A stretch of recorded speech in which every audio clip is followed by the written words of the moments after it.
Hello అందరికీ welcome back to my channel. ఎలా ఉన్నారండి? అందరూ బాగున్నారా? అండ్ టుడే ఈ వీడియోలో beautiful cape sleeves cutting and stitching ఏ విధంగా చేసుకోవాలో చూపిస్తాను.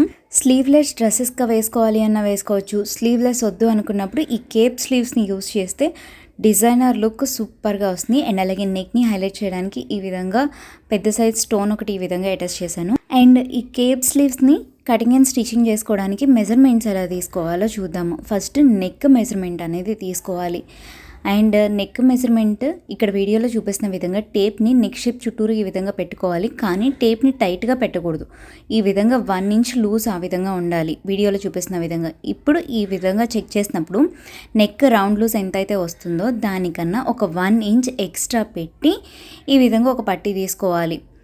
నెక్ రౌండ్ లూజ్ కన్నా 1 ఇంచ్ ఎక్స్ట్రా విడ్త్ ఉండేలాగా వెడల్పు అండ్ అలాగే 2 ఇంచెస్ లెంత్ ఉండేలాగా ఒక పట్టీ తీసుకున్నాను. యాక్చువల్గా పట్టీ 2 ఇంచెస్ కాదు 4 ఇంచెస్ ఉండేలాగా తీసుకోండి, పర్ఫెక్ట్గా సరిపోతుంది.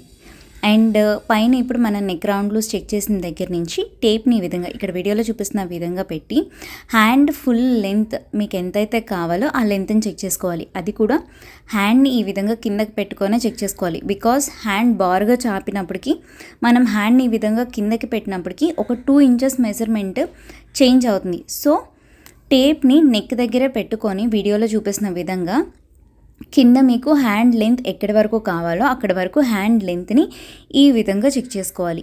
నేను ఆల్రెడీ ఫ్యాబ్రిక్ మీద కట్ చేసుకున్నాను. ఈ మిడిల్లో పెద్ద పెద్ద పీసెస్ ఉన్నాయి కదా, ఇవి హ్యాండ్ లెంత్. ఇప్పుడు మనం చెక్ చేసిన మెజర్మెంట్ ప్రకారం కట్ చేసుకున్న పీసెస్. ఇవి డీటెయిల్గా ఏజ్ ప్రకారం ఎలా కట్ చేసుకోవాలి అనేది ఎగ్జాంపుల్కి మీకు పేపర్ మీద చూపిస్తున్నాను చూడండి. మనం తీసుకున్న ప్యాటర్న్ మొత్తం ఈ విధంగా ఉంది కదా కటింగ్. ఫస్ట్ నెక్ పట్టీ చూపిస్తున్నాను. ఇది నెక్ పట్టీ. ఇది 5 ఇంచెస్ లెంత్ తీసుకున్నాను నేను. 5 ఇంచెస్ లెంత్ అండ్ అలాగే నెక్ రౌండ్ లూజ్ కరెక్ట్గా ఎంతైతే వచ్చిందో మనం చెక్ చేసుకున్న దానికన్నా ఒక 1.5 inch 1 inch to 1.5 inch extra పెట్టి ఇది కట్ చేశాను. తర్వాత హ్యాండ్స్ మిడిల్లో ఇప్పుడు తీసుకున్న మెజర్మెంట్ ఉంది కదా, ఇప్పుడు తీసుకున్న మెజర్మెంట్ ప్రకారం వీటిని ఎలా కట్ చేశాను అంటే యాక్చువల్గా మనం నెక్ పాయింట్ దగ్గర నుంచి కింద హ్యాండ్ లెంత్ వరకు చెక్ చేశాం కదా, నేను అలా చెక్ చేస్తే నాకు 28 ఇంచ్ హ్యాండ్ లెంత్ వచ్చింది. 28 ఇంచ్ హ్యాండ్ లెంత్ వస్తే కింద మనకి ఈ పట్టీ కూడా ఎక్స్ట్రా యాడ్ అవుతుంది. కింద ఈ పట్టీ ఎక్స్ట్రా యాడ్ అయ్యింది కాబట్టి ఇది 2 ఇంచెసే ఉండాలి లెంత్. సో పట్టీ 2 ఇంచెస్ లెంత్ పోతే 28లో నుంచి -2 ఇంచ్ తీసేస్తే మిడిల్లో ఉండే ఈ హ్యాండ్ పార్ట్ మొత్తం కూడా 26 ఇంచెస్ లెంత్ మాత్రమే ఉండాలి. సో 26 ఇంచెస్ లెంత్ ఉండాలి అని చెప్పేసి నేను ఈ విధంగా మిడిల్లో ఉన్న క్లాత్ 26 ఇంచెస్ లెంత్ పెట్టాను. 26 ఇంచెస్ లెంత్ పెట్టుకొని ఖర్చులు కావాలి అంటే మీరు ఎక్స్ట్రా విడిగా యాడ్ చేసుకోవాలి.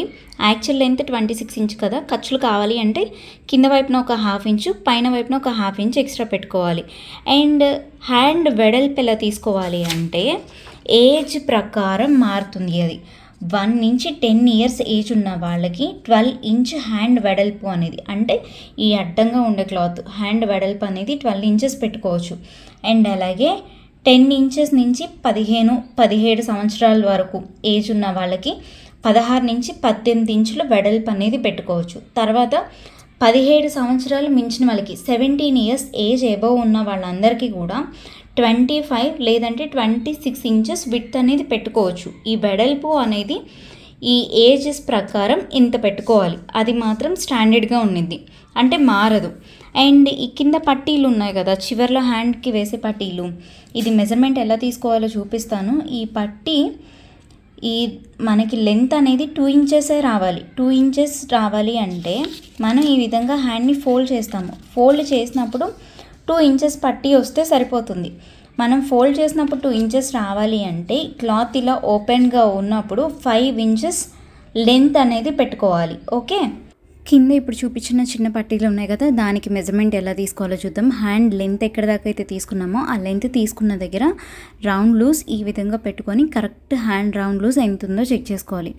పర్ఫెక్ట్గా హ్యాండ్ రౌండ్ లూజ్ ఎంత వస్తుందో దీనికన్నా 1 ఇంచ్ కానీ 1.5 ఇంచ్ కానీ ఎక్స్ట్రా అనేది పెట్టుకోవాలి. అది ఖర్చుల కోసం అనమాట. మీరు 1 ఇంచ్ అయినా తీసుకోవచ్చు, బట్ 1.5 ఇంచ్ తీసుకుంటే కొంచెం బెటర్గా ఉండిద్ది ఎక్స్ట్రా మార్జిన్ పెట్టుకోవడానికి అనమాట. 1.5 ఇంచ్ విడ్త్ అండ్ అలాగే 5 ఇంచెస్ లెంత్ తీసుకోవాలి. 5 ఇంచెస్ ఎందుకు లెంత్ తీసుకుంటున్నాము అంటే చెప్పాను కదా, ఈ విధంగా హాఫ్కి ఫోల్డ్ చేసినప్పుడు 2 ఇంచెస్ పట్టి కావాలి అంటే ఒక 1/2 ఇంచ్ ఎక్స్ట్రా ఖర్చుల కోసం పోతుంది అనమాట. సో మొత్తం ఫోల్డ్ చేసినప్పుడు 2.5 ఇంచ్ తీసుకోవాలి. దీన్ని ఓపెన్ చేస్తే 5 ఇంచెస్ లెంత్ వస్తుంది. ఓకేనా, అందరికీ అర్థమైంది కదా. ఇదే విధంగా ఇంకొక పీస్ని కూడా కట్ చేసుకోవాలి 2 హ్యాండ్స్కి అనమాట. సో టోటల్గా మనకి అవుట్లుక్ కటింగ్ చేసిన తర్వాత ఈ విధంగా ఉంటుంది. మొత్తం 5 పీసెస్ లాగా వస్తాయి. ఇప్పుడు స్టిచ్చింగ్ ఎలా చేసుకోవాలో చూద్దాము. స్టిచ్చింగ్ చేసుకోవడానికి ఫస్ట్ మెడపట్టి పార్ట్ అనేది తీసుకున్నాను. దీని మీద మనం కొన్ని మార్కింగ్స్ అనేది చేసుకొని దాని ప్రకారం స్టిచ్ చేయాలి. మార్కింగ్ ఎలా చేయాలో చూపిస్తాను. ఎగ్జాంపుల్కి ఇప్పుడు మనం స్టిచ్ చేస్తున్న నెక్ పట్టి ఇదే అనుకోండి. ఈ నెక్ పట్టీకి చివరి ఎడ్జ్ దగ్గర నుంచి ఒక 1/2 ఇంచ్ లోపలికి ఒక పాయింట్ పెట్టాలి. అండ్ ఇంకో చివరి నుంచి ఒక 1/2 ఇంచ్ లోపలికి ఇంకొక పాయింట్ పెట్టాలి. అండ్ ఫ్యాబ్రిక్కి ఈ ఎడ్జ్ నుంచి ఈ చివరి దాకా హాఫ్కి నీట్గా ఫోల్డ్ చేస్తే కరెక్ట్గా మిడిల్ ఏదైతే ఉందో మిడిల్లో ఇంకొక పాయింట్ పెట్టాలి. ఈ విధంగా పెట్టిన తర్వాత ఇక్కడి నుంచి ఇక్కడి వరకు, అంటే ఈ చివరి ఏదైతే ఎడ్జ్ నుంచి ఒక 1/2 ఇంచ్ లోపలికి ఒక లైన్ పెట్టుకున్నాం కదా, ఇక్కడి నుంచి ఒక 1 ఇంచ్ దగ్గరికి ఒక పాయింట్ పెట్టాలి. తర్వాత కరెక్ట్గా మిడిల్ పాయింట్ ఉంది కదా, మిడిల్ పాయింట్ దగ్గర నుంచి లోపల పక్కకి 1 ఇంచ్ దగ్గర మళ్ళీ ఇంకొక పాయింట్ పెట్టాలి. ఇప్పుడు మనం పెట్టుకున్న ఈ పాయింట్ 1 ఇంచ్ లోపలికి పెట్టిన ఈ 2 పాయింట్స్కి మిడిల్ పార్ట్ ఏదైతే ఉందో ఈ మిడిల్లోనే ఈ హ్యాండ్ పార్ట్ మొత్తాన్ని కూడా ఇలా కుచ్చులాగా పెట్టుకోవాలన్నమాట దగ్గరికి. ఓకే, ఇంకొక వైపుని కూడా అంతే. ఈ మిడిల్ దగ్గర నుంచి ఇటు పక్కకి 1 ఇంచు అండ్ ఈ 1/2 ఇంచ్ దగ్గర నుంచి లోపల పక్కకి 1 ఇంచ్ దగ్గర పాయింట్ పెట్టి ఈ 2 పాయింట్లకి మధ్య ఉన్న గ్యాప్లోనే కింద మనం తీసుకున్న ఈ క్లాత్ ఫ్రిల్స్ అనేది పెట్టుకోవాలి. ఒక పక్కకి ఇది విడ్త్ ఏదైతే వస్తుందో విడ్త్ వచ్చిన దగ్గర ఇలా పెట్టుకోవాలి. ఎగ్జాంపుల్కి మీకు పేపర్ మీద ఎలా అయితే చూపించానో సేమ్ అదే విధంగా మెడపట్టి ఫ్యాబ్రిక్ మీద కూడా నేను ఆ విధంగా పాయింట్స్ అనేది మార్చేసిన తర్వాత మిడిల్లో ఉన్న మెయిన్ హ్యాండ్ లెంత్ ఉంది కదా, ఆ మెయిన్ హ్యాండ్ని స్టిచ్ చేయడానికి మెడపట్టికి మంచి వైపున ఈ హ్యాండ్ పార్ట్ని అటాచ్ చేసుకోవాలి. అది కూడా ఎలా అంటే హ్యాండ్ పార్ట్కి మంచి వైపు అండ్ అలాగే మెడపట్టికి మంచి వైపు ఒకే సైడ్కి ఉండాలి. అండ్ ఈ హ్యాండ్ పార్ట్ ఏదైతే ఉందో ఈ హ్యాండ్ పార్ట్కి రాంగ్ సైడ్కి ఈ విధంగా డబుల్ ఫోల్డింగ్ వేసుకొని ఎడ్జ్లు మొత్తాన్ని కూడా బారుగా స్టిచ్ చేసుకోవాలి. ఈ విధంగా డబుల్ ఫోల్డింగ్ ఎటువైపు వేస్తున్నాము అంటే విడ్త్ వెడల్పు ఉన్న సైడ్న వేసుకోవాలి. నేను ఎగ్జాంపుల్కి పేపర్ మీద చూపిస్తా చూడండి. మిడిల్ పార్ట్ ఏదైతే ఉందో ఇదే వెడల్పు కదా, వెడల్పు కాకుండా లెంత్ ఉంది కదా, ఈ లెంత్ ఉన్న వైపున డబుల్ ఫోల్డింగ్ వేసి స్టిచ్ చేసుకోవాలి. ఇటే పక్కన కూడా అంతే, ఇటే పక్కన డబుల్ ఫోల్డింగ్ చేసి స్టిచ్ చేసుకోవాలి ఈ చివర అండ్ ఈ చివర కూడా. లెంత్ ఉన్న దగ్గర డబుల్ ఫోల్డింగ్ చేసి స్టిచ్ చేసుకోవాలి. ఫ్యాబ్రిక్కి రాంగ్ సైడ్లోనే ఈ బారు అండ్ అలాగే ఈ చివర బారు కూడా స్టిచ్చింగ్ అనేది చేసుకోవాలి. 2 పీసులకి ఆ విధంగా చేసిన తర్వాతే వీటిని దీనికి అటాచ్ చేసుకోవాలన్నమాట. ఓకే, సో అర్థమైంది కదా. ఫ్యాబ్రిక్కి 2 వైపులా అంటే వెడల్పున్న పక్కన అండ్ అలాగే ఫ్యాబ్రిక్కి రాంగ్ సైడ్లోనే ఈ విధంగా డబుల్ ఫోల్డింగ్ చేసి స్టిచ్ చేసిన తర్వాత ఫ్యాబ్రిక్ని ఈ విధంగా మనం 1 ఇంచ్ దగ్గర సైడ్ ఎడ్జ్ చివరి నుంచి 1 ఇంచ్ దగ్గర ఒక పాయింట్ పెట్టుకున్నాం కదా, ఆ పాయింట్ దగ్గర నుంచి ఈ విధంగా హ్యాండ్ పార్ట్ మొత్తాన్ని ఫ్రిల్స్ పెట్టుకోవాలి. ఈ ఫ్రిల్స్ కూడా ఎలా పెట్టాలి అంటే మనం ఈ మిడిల్లో ఏదైతే ప్లేస్లో ఈ విధంగా ఫ్రిల్ పెట్టాలి అనుకున్నామో ఆ ప్లేస్లో 2 పార్ట్ల కింద డివైడ్ చేసుకోవాలి. అంటే మిడిల్కి ఒక చిన్న డాట్ లాగా పెట్టుకొని సగం పోర్షన్ ఏమో కుచ్చు మన వైపుకు ఉండేలాగా పెట్టుకోవాలి. మిగిలిన సగం పోర్షన్ ఏమో ఆపోజిట్కి కుచ్చులు అనేది ఎదురు బొదురుగా వచ్చేలాగా పెట్టుకోవాలన్నమాట. రైట్ అండ్ లెఫ్ట్ యాంగిల్ టైప్లో ఎదురు బొదురుగా వచ్చేలాగా ఇక్కడ వీడియోలో చూపిస్తున్న విధంగా పెట్టుకొని స్టిచ్ చేయాలి. అందరికీ అర్థమవుతుంది కదా.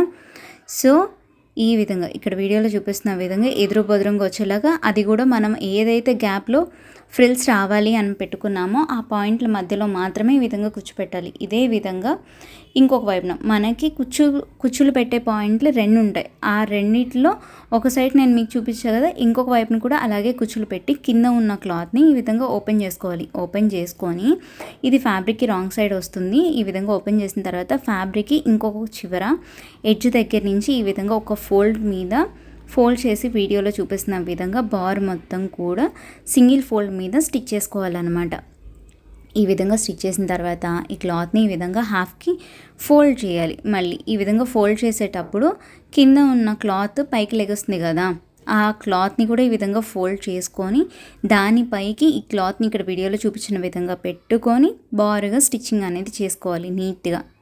మన ఛానల్ని ఫస్ట్ టైం ఎవరైనా చూస్తుంటే ఛానల్ని సబ్స్క్రైబ్ చేసుకొని పక్కనున్న బెల్ ఐకాన్ ప్రెస్ చేసి ఆల్ అని ప్రెస్ చేస్తే నెక్స్ట్ టైం నేను ఏదైనా వీడియో అప్లోడ్ చేస్తే మీకు నోటిఫికేషన్ వెంటనే వస్తుంది. కింద ఉన్న ఫ్యాబ్రిక్ని నీట్గా ఫోల్డ్ చేసుకుంటూ పైన వైపున ఉన్న క్లాత్ని కూడా ఇక్కడ వీడియోలో చూపిస్తున్న విధంగా ఫోల్డ్ చేసుకుంటూ చివర ఎడ్జ్ వరకు నీట్గా స్టిచ్చింగ్ అనేది చేసుకోవాలి. అందరికీ అర్థమవుతుంది కదా. ఎవరికైనా ఏదైనా డౌట్ ఉంటే కామెంట్ సెక్షన్లో కామెంట్ చేయండి. ఈ విధంగా చివరి దాకా స్టిచ్ చేసిన తర్వాత చివర ఎడ్జెస్ని ఈ విధంగా ఓపెన్ చేసి లోపల పక్కకి ఈ విధంగా ఇక్కడ వీడియోలో చూపిస్తున్న విధంగా లోపల పక్కకి కొంచెంగా ఫోల్డ్ చేసేసుకొని చివర్లో టైట్ స్టిచ్ వేసుకోవాలి, ఓపెన్ అవ్వకుండా ఉండడం కోసం. ఇదే విధంగా ఇంకొక వైపున 2 సైడ్స్ కూడా ఇదే విధంగా స్టిచ్ చేసుకొని ఎక్స్ట్రా ఉన్న థ్రెడ్స్ని కట్ చేసుకోవాలి. లాస్ట్లో వెనక వైపున హుక్స్లు కాజాలు పెట్టుకోవాలి. నేను 2 హుక్స్లు 2 కాజాలు ఈ విధంగా పెట్టేశాను. ఇప్పుడు కింద వైపున అంటే సాంతం చివర పట్టీ ఏ విధంగా అటాచ్ చేయాలో చూద్దాము. దీనికోసం ఆల్రెడీ మనం కట్ చేసుకున్న పట్టీని తీసుకొని పట్టీకి కూడా ఒక చివరన ఫోల్డ్ చేసుకొని స్టిచ్ చేసుకున్నాను. ఈ విధంగా పట్టీ కోసం తీసుకున్న క్లాత్ కూడా మంచి వైపున చివర ఎడ్జ్లో ఒక 1/2 ఇంచ్ వరకు వదిలేసి అక్కడి నుంచి ఫ్రిల్ పెట్టడం అనేది స్టార్ట్ చేసుకోవాలి. ఓకేనా. ఈ విధంగా మిడిల్ ఆఫ్ ద పార్ట్లో ఆ ఫ్రిల్ పెట్టేది కూడా మీరు కరెక్ట్ డైరెక్షన్లోనే పెడుతున్నారా లేదా అనేది చెక్ చేసుకోవాలి. అండ్ ఫ్యాబ్రిక్ మిడిల్లో ఉన్న పార్ట్కి ఫోల్డ్ చేసుకొని ఎడ్జ్లు అనేది స్టిచ్ చేసాం కదా, నెక్ పార్ట్కి అండ్ అలాగే కింద మనం పెట్టి ఈ హ్యాండ్ పట్టీకి 2 కూడా ఒకే డైరెక్షన్లో ఉందా లేదా, కరెక్ట్గానే వస్తుందా లేదా చెక్ చేసుకొని ఈ విధంగా హ్యాండ్ పార్ట్ కూడా half direction, half frill part ఒక సైడ్కి ఇంకొక సగం ఫ్రిల్ పార్ట్ ఇంకొక సైడ్కి ఉండేలాగా పెట్టి చివరి దాకా స్టిచ్ చేయాలి. స్టిచ్ చేశాక కింద ఉన్న క్లాత్ని ఓపెన్ చేసుకొని సేమ్ ఇందాక చూపించిన విధంగానే హాఫ్కి ఈ విధంగా ఫోల్డ్ చేయాలి. ఈ విధంగా ఫోల్డ్ చేసినప్పుడు మిడిల్లో ఉన్న ఫ్యాబ్రిక్కి ఖర్చులన్నీ కూడా లోపల పక్కకి వెళ్ళిపోయేలాగా పెట్టుకొని ఫోల్డ్ చేసి ఈ విధంగా పైకుట్ట అనేది వేసుకోవాలి. ఈ విధంగా స్టిచ్ చేసిన తర్వాత చివర ఎడ్జెస్ని నెక్ పార్ట్కి స్టిచ్ చేసిన విధంగానే లోపల పక్కకి ఫోల్డ్ చేసుకొని టైట్ స్టిచ్ అనేది వేసుకోవాలి. ఒక హ్యాండ్ ఎలా అయితే స్టిచ్ చేసామో సేమ్ ఇదే విధంగా ఇంకొక వైపున కూడా హ్యాండ్ని స్టిచ్ చేశాను. అవుట్లుక్ అయితే చూడడానికి ఈ విధంగా ఉంది. అండ్ అలాగే మరీ సింపుల్గా లేకుండా కొంచెం హెవీ లుక్ అంటే కొంచెం గ్రాండ్ లుక్ రావాలి అని చెప్పేసి మిడిల్లో ఒక స్టోన్ లాంటిది పెట్టాను. హ్యాండ్ పార్ట్కి కింద వైపున 2 హుక్స్లు 2 కాజాలు పెట్టాను అనమాట. ఈ విధంగా 2 హ్యాండ్స్కి కూడా. అండ్ అలాగే నెక్కి బ్యాక్ వైపుని కూడా పెట్టా. మీకు ఈ వీడియో నచ్చితే లైక్ చేయండి. ఎవరికైనా యూస్ అవుతుంది అంటే షేర్ చేయండి. Thank you.